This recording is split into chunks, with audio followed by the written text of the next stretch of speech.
It is Friday, February 26th. Let's talk PlayStation. Okay, as I'm sure many of you are aware of at this point, it was a very, very busy week for PlayStation. There's a ton to go over, so let's dive right in. Well, first off with our PS Plus reminder, the February games are still available, and we do not know just yet what the March titles are going to be, or at least as I'm filming this, we don't know what they are. I almost feel like by the time I upload this, Sony will post on the PS blog what the March titles are going to be, so at least for right now, I can't acknowledge it. Maybe I've changed the graphic here, but either way, we'll have to just go into our next story here, which is the state of play that we got just yesterday. So this was announced on Tuesday. It's supposed to be about 30 minutes long. Some updates on some games from the initial PS5 reveal back in June, some gameplay trailers, release date timelines. So we'll do a quick recap and refresh here on all the announcements during the state of play. It opened with Crash Bandicoot 4 PS5 upgrades being explained, so that's getting 4K 60 FPS, adaptive triggers, haptic feedback, 3D audio, activity cards. It's a free upgrade from PS4 coming March 12th. This is the one announcement in the state of play that I feel probably didn't need to be here, only because we learned about all these things about a week ago directly from Activision, so it didn't need to be here, but either way, still a very nice upgrade. Next up was the Returnal gameplay walkthrough. This was showcasing some of the weapons, the upgrades, consumables, the story. We saw that weird house again that has that PT hallway kind of, esque feel to it, which is still throwing a lot of people off. But I've said it before, I'll say it again. Every time I see this game, I'm getting really excited for it. I love Housemarque games, and this is their most ambitious title so far. Next up, we got a gameplay trailer for Knockout City on PS4, and if you recall, this is the game that was announced 2 weeks ago during that Direct, and this trailer, I think, looked a lot better than the first one, where it was a little cringy, but this right here explained the game's mechanics, and it looks fun, actually. It looks like it's rather enjoyable. But after that, we got a new game announcement for Sifu coming 2021 for PS4 and PS5 by developer Slow Clap. So this is a new martial arts game where I am absolutely loving the presentation and the art style, and also the gameplay looks really solid, so I'm excited to see more of this. But after that, we got the gameplay trailer for Solar Ash. So this is a game that we saw during the initial PS5 reveal, and we got a brief description of what this game really is all about. So really, it's focused on movement, so you're running and jumping across this vast landscape. It's got combat. It's got Discovery. That's coming 2021 still for PS4 and PS5, so no direct date. And that is also, just like the next game, Five Nights at Freddy's Security Breach. So we got a gameplay trailer. This one was a little short, but still coming 2021, but no direct confirmed release date. After that, Oddworld Soulstorm, and this did have a brief gameplay walkthrough from Laura Lanning, and this got a release date of April 6th for PS4 and PS5. And also we learned that the PS5 version will be part of PS Plus for April. So as of right now, nothing for March, but we do know that the PS5 game for April will be Oddworld Soulstorm. Then, Kena Bridge of Spirits, which I guess I'm saying it wrong because the way that it was pronounced was Kena, but either way, this included a lot more gameplay, combat, and platforming than we previously saw, and this did get a release date August 24th for PS4 and PS5. Pre-orders are available right now. I think the game is priced at $50 digital. If you buy it, on one platform, you get it both, because I think there's no physical copy of the game announced just yet. But great to see more Kena or Kena. Then we got a new trailer for Deathloop. This was a really nice dressed-up trailer. A lot of gameplay in there, and it looks like a really fun game. It does. And then finally, we end off on Final Fantasy VII Remake Intergrade coming June 10th, 2021 for PlayStation 5, a native PS5 version. It includes improved graphics, textures, performance modes favoring either resolution or frame rate. That's typical but still good to see. There's a normal classic difficulty setting, fast loading, a photo mode, and a new episode featuring Yuffie. It's a free upgrade to PS5 from PS4. Your save data does carry over, and the new episode will be available for purchase after upgrading. So this new episode featuring Yuffie, it's only for PS5, but if you upgrade from PS4, you can still purchase it that way. And that is pretty much everything in that state of play that was announced. And I thought this was a completely fine, serviceable show. My only real complaint here was no Horizon Forbidden West, and I wasn't expecting a full gameplay trailer blowout for it or anything like that, but rather, at the very least, like a small 30-second to a minute-long additional story trailer from the one that we already had. The game is still coming this year. Granted, it's late 2021, but if we're expecting it to launch this year, I think we need to start seeing a little bit more of it, and right now would be pretty appropriate. But that's the thing that we have to keep in mind, is that this state of play in particular, it's still in the beginning of the year, and so I know people are going into this expecting the world to be given to them, but you have to remember a lot of that stuff is reserved for the E3 June timeframe. So if you want to, expect all that stuff, I mean, save your disappointment for then. But this show, which I was expecting was really going to be sort of a bird's eye view of the software that we can expect within the next 3 to 6 months, and it was largely that. But, I mean, we did still get some PS5 upgrades getting announced, like Final Fantasy VII Remake. That's the big one, right? So that one looks really good. A nice media update on PS5, and it does look really fantastic. And it's great to see that it's free, of course, because we know that most publishers are offering free upgrades, but not all of them. So we're always a little nervous when those upgrades do get announced, but this is a big title, free upgrade. That's great. And the story expansion also is fantastic as well. In fact, Square kind of went all out on Final Fantasy VII with doing Ever Crisis. We found out that was the mobile version, more or less expanding upon that story a little bit.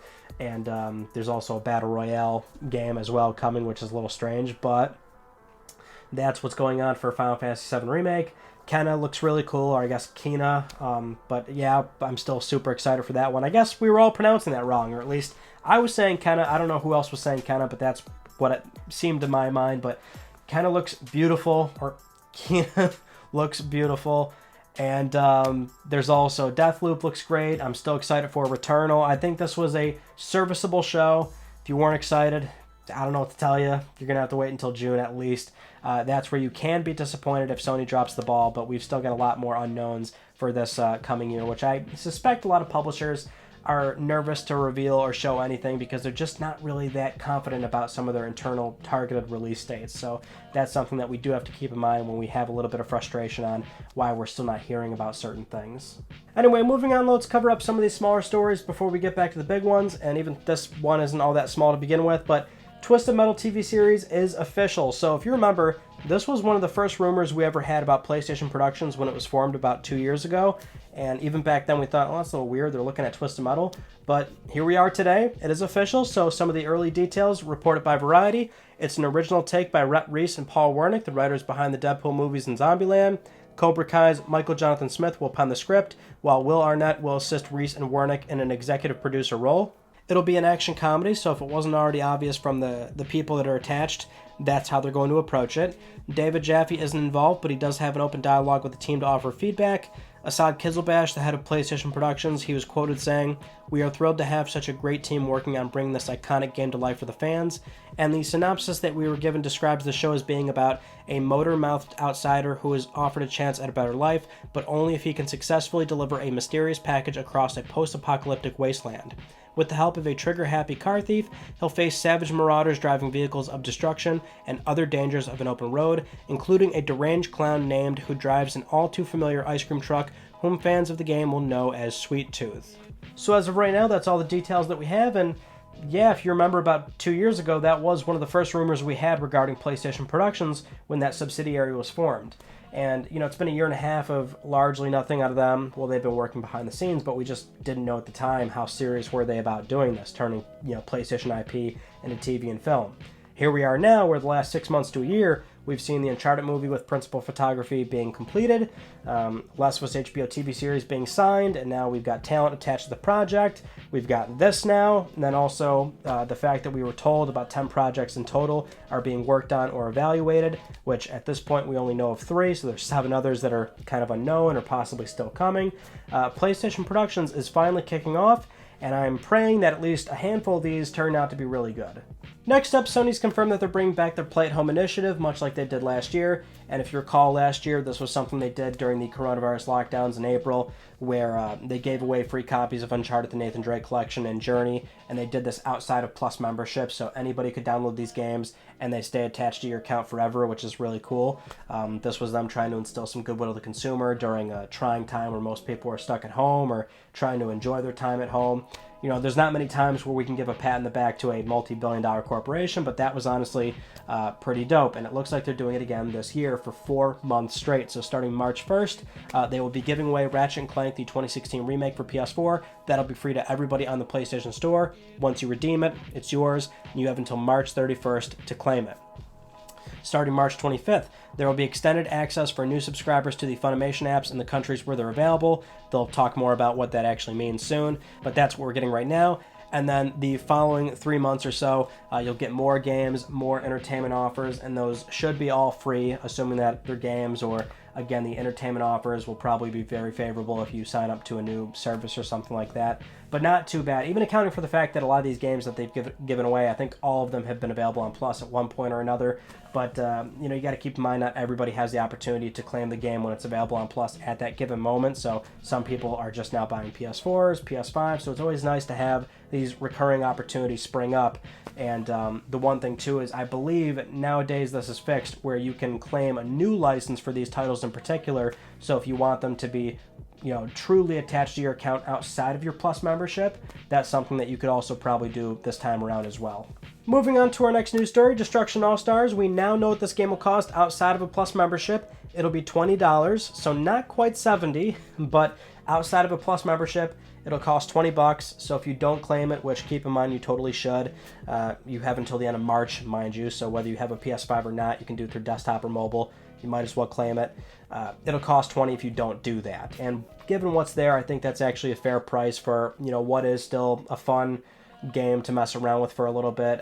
If you're not totally into it, I mean, that was my concern was, okay, when it leaves Plus, is it still $70? Because if it is, you might want to include a lot of premium currency with it.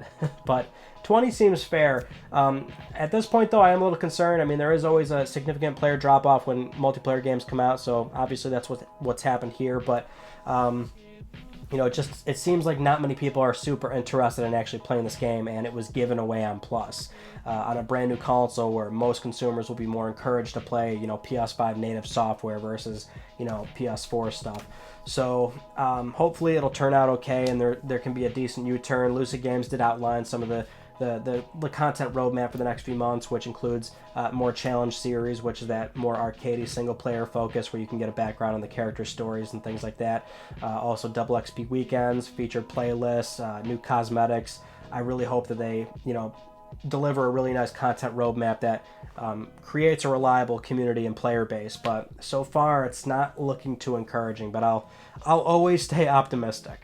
For our next news story, one question that I receive somewhat frequently is when are we getting M2 SSD expansion on PS5? Sony said that it would be a few months after launch, and that's kind of where we are right now, and we still don't have this feature. Well, apparently Bloomberg is reporting that this feature will come this summer through a firmware update, and technically this is a rumor, so not confirmed, but that is the alleged timeline that we have right now. And also apparently when this feature does come and you do, say, expand your storage with an additional M2 drive, your fans might operate a little bit louder just to accommodate for the extra heat that's generated from that drive that you do install. But for right now, at least, do not go out and buy an additional M2 drive. We still have to wait for Sony to actually tell us what drives will be compatible. You know, the safe bet is one that's a little bit faster, if not as fast as the current PS5 internal storage. So there's a handful of drives right now that technically meet that requirement. But considering that the supposed timeline here is a few months out, so it's still going to be quite a while before Sony probably wants to officially talk about this, I would guess. So don't drop $200 until Sony says, yes, that drive will work, this one will work. You'll have to wait a little bit longer, unfortunately, but hey, better late than never. Now moving on to one of our bigger news stories here, Sony has confirmed the next generation of PlayStation VR on PlayStation 5. They're not giving it a name, they're not saying anything super specific, but as of right now, it is confirmed PlayStation VR coming to PlayStation 5, and this was announced in pretty much the exact way that I was expecting and described it. It was a PlayStation blog post out of nowhere, very brief, light on details, but it was essentially them saying, yes, it's coming. It's not coming soon, but we're working on it, and just, you know, be patient, more or less. But the details that they did share, we'll go over those. So it is confirmed, a VR system, there's no name, but it's coming to PS5. It's got enhanced resolution, field of view, tracking, and input. It'll connect to PS5 with a single cord. There will be a new VR controller, new VR controllers. They'll utilize features found in the DualSense, so that's things like haptic feedback, the adaptive triggers. They do call out a specific focus on ergonomics It will not launch in 2021. Development kits are going out, or they already are out. And in the GQ interview, which we'll talk about in a second here for more news stories, there will be more details and specs that will follow over the course of this year. So this is not the only instance where we'll hear about VR on PS5. We probably will hear more about it later in the year, but I doubt that it will be a whole lot, but hopefully we will get specs and things like that, maybe even see the headset, who knows.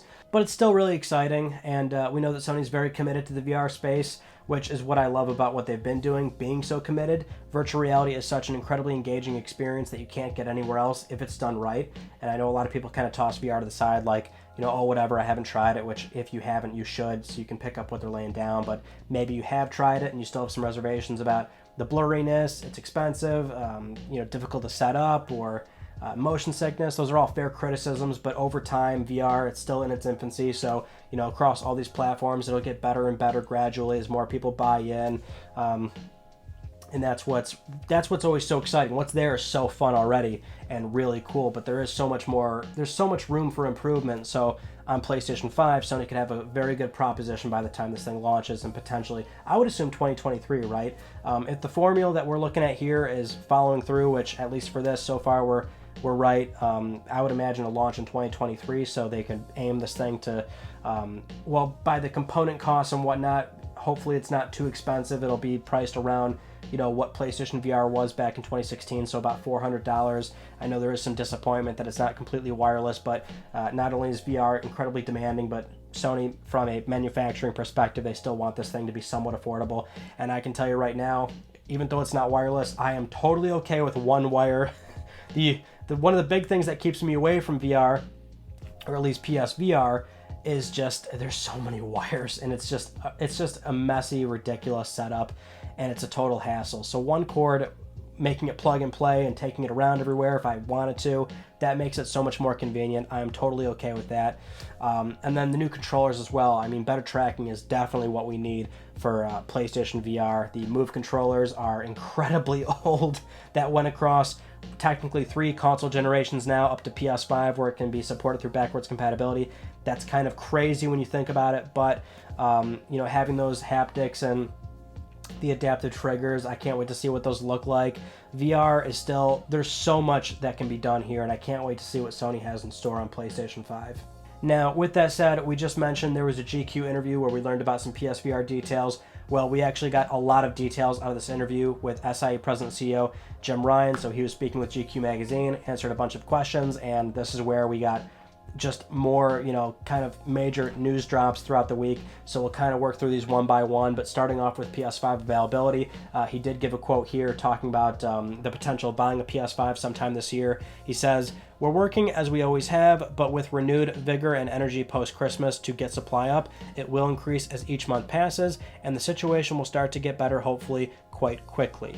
Not exactly the best thing to say, but really there's not much that Jim can really do here, considering that there is a global semiconductor shortage. Trust me, the company would love to sell you a PlayStation 5 if they could, right?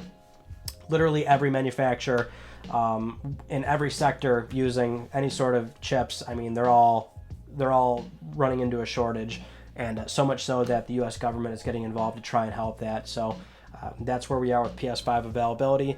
Now, one interesting quote that actually came up was Jim Ryan kind of throwing some shade at the Cyberpunk 2077 situation.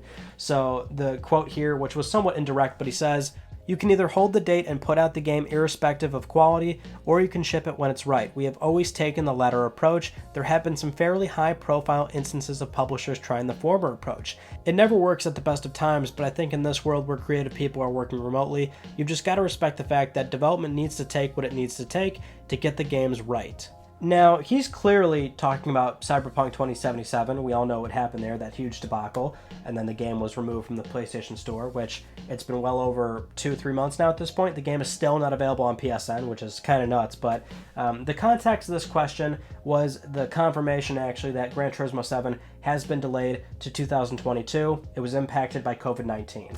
So this game did have a release window of sometime this year. We had no idea when, of course, and we were kind of confident that it might actually hit, just given the fact that we did have some footage of the game versus, say, things like Horizon or even God of War, which, you know, just has a teaser. that's probably going to get delayed at some point, I would imagine. He wasn't very confident sharing those details in this interview, but this game was in fact impacted, so pushed to 2022.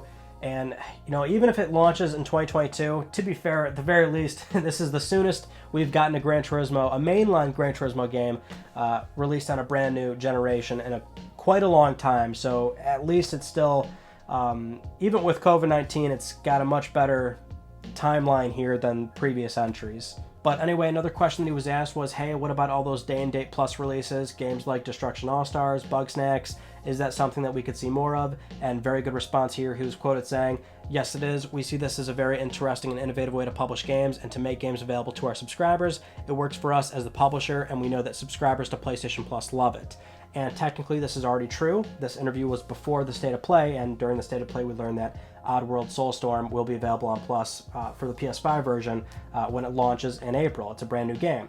That's great to see. I would love to see this happen every month for high caliber, like well-known games. And keep in mind, you know, Oddworld may not be that loved anymore, but it's certainly, you know, a well-known IP. Same with Bugsnax, where it's a new IP, but that game was received very well. And then Destruction All-Stars, of course, we know the story there. But then situations like Fall Guys or Rocket League, like, I would love this to be more commonplace, and it would be tough for every single game to be fantastic, of course. That's always the problem with the instant game collection on PlayStation Plus. But, you know, day-and-date releases right away on the membership, that would be great.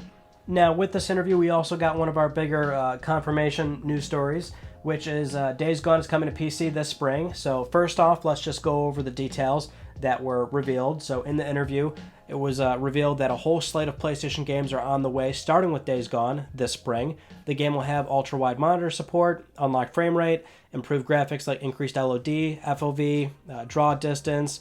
There's also achievement support. It's available for pre-order right now on Steam and also the Epic Games Store. When asked directly about PC releases, Jim Ryan had this to say: there's an opportunity to expose those great games to a wider audience and recognize the economics of game development, which are not always straightforward. The cost of making games goes up with each cycle, as with the caliber of IP has improved. Also, our ease of making it available to non-console owners has grown. So, it's a fairly straightforward decision for us to make. When he was asked about how Horizon Zero Dawn went as an experiment, he said, "We assessed the exercise in two ways. Firstly, in terms of the straightforward success of the activity of publishing the game on PC, people liked it and they bought it. We also looked at it through the lens of what the PlayStation community thought about it. There was no massive adverse reaction to it, so we will continue to take mission steps in this direction." Now, with all those details out of the way, let's really unpack this, and it seems like whenever I say these things, it's considered a hot take, but I know that kind of goes right away into the emotional fanboy thing, right? We don't really do that here, and that's why I think this is a natural step for them in what they've been doing, which is slowly evaluating PC releases. If you look at what they've done for years now at this point, they started with smaller games that nobody cared about, but that was SIE games published on PC. Then they did something like Detroit Become Human. Okay, that started a little bit of a commotion, but still not many people cared that much. Then you get to Horizon. That one caused the most conversation. It's a new IP, so it doesn't quite have this long-term PlayStation lineage, but still, that's one game where a lot of people were like, whoa, what's going on here? What is Sony doing? But they have been evaluating this slowly. They're not nearly as platform agnostic as, say, somebody like Microsoft, and it is important for Sony to move PlayStation hardware versus Microsoft. They are going for something completely different with something like Game Pass, where they're more focused on a subscriber base, where they're upwards of 18 million now at this point, and considering they're going to keep those numbers climbing, eventually they're going to care less and less about how many Xbox consoles are out there in that long-term future where, you know, having physical hardware may not be nearly as relevant, right? That's what Microsoft's doing, and that's why they've also been shipping day and date on PC for the longest time, right? Sony's not quite like that, and that's why they've been more careful in doing something like this. But when they start to realize that, hey, this port is super easy, low cost, and it's another 2, 3, 4 million copies that we can sell, and this game has already done its high volumes on PS4, keep in mind, Horizon sold, what, 10 million plus, 14 million plus, somewhere around there. It did all of its volume on PS4. This game is not going to be selling PlayStation hardware nowadays. It's just not. It's not going to sell another 3, 4 million. It's not going to happen. So that's where this makes sense. And the best way that I think I put it, honestly, is that, you know, you have to know the customer and you have to understand what makes sense for the particular circumstance, right? So Sony isn't as platform agnostic. They want people to buy PlayStation hardware, but they want you to be an engaged consumer, right? They want you to buy third-party games there. They want you to buy PS Plus. They want you to subscribe to PS Now. They want you to buy all sorts of DLC, MTX, season passes. Your typical PC gamer that wants to play a handful of PlayStation exclusives more than likely is not going to do that. And the way that I sort of described it as in one of our conversations was you might get one out of 5 PC gamers as a theoretical number, right? 1 in 5 PC gamers might go out and buy a PS4 or a PS5 and buy, 2 or 3 exclusives, but that's pretty much it, right? So just, some software, none of those other things that we listed off. You could either do that, or you could just ship the game on PC and then sell that one game to 5 out of 5 of those PC gamers, right? You're reaching the widest audience. They weren't ever going to be super engaged in PlayStation hardware to begin with. This is more than likely how Sony is saying it. I don't even think it's a case of saying like, oh, ship all these old games, so they'll be encouraged to buy PS5s later. I don't even think it's really so much as that. Sure, there's probably a degree of that where it could encourage people to eventually buy PlayStation 5s, but really, I think this is just kind of the natural step for them when it comes to doing more PC releases. And that's why it was mentioned in the article that a slate of PlayStation software is coming alongside Days Gone at some point, right? So not just this game is another one-off, more is on the way, which is kind of expected. I mean, with enough time and evaluation, Sony will get more comfortable with this program here. So they will possibly shorten that time between when the game was previously released and, say, an upcoming sequel. Maybe they'll do something with a deeper PlayStation lineage, like an established IP over, multiple PlayStation consoles. Maybe they will at some point do day and date. I don't really know. But with enough time, Sony might get there knowing that it has no adverse effect on PlayStation hardware. PC as a platform is, from that consumer perspective, that's more agnostic, right? They're not directly competing in that space nearly as much as, say, another console manufacturer. And that's why Microsoft was shipping on there for the longest time. And that's why Sony's now looking at it as well. Nintendo's still very conservative in this area, but that's just, business is business. And this is really Sony making more, because these games are still highly profitable. So I know they're trying to justify it, but this is them just saying look, we've got money on the table here. And if we're going to be able to take it without affecting, our other cash flows here, we're gonna take it. Now moving on to our next news story, this one I find justifiably disappointing, which is the state of Japan Studio currently. So this initially started from a report out of Video Games Chronicle earlier in the day yesterday about Japan Studio's in-house development winding down, so they wouldn't be working on new or original IP, the projects that they don't collaborate externally on.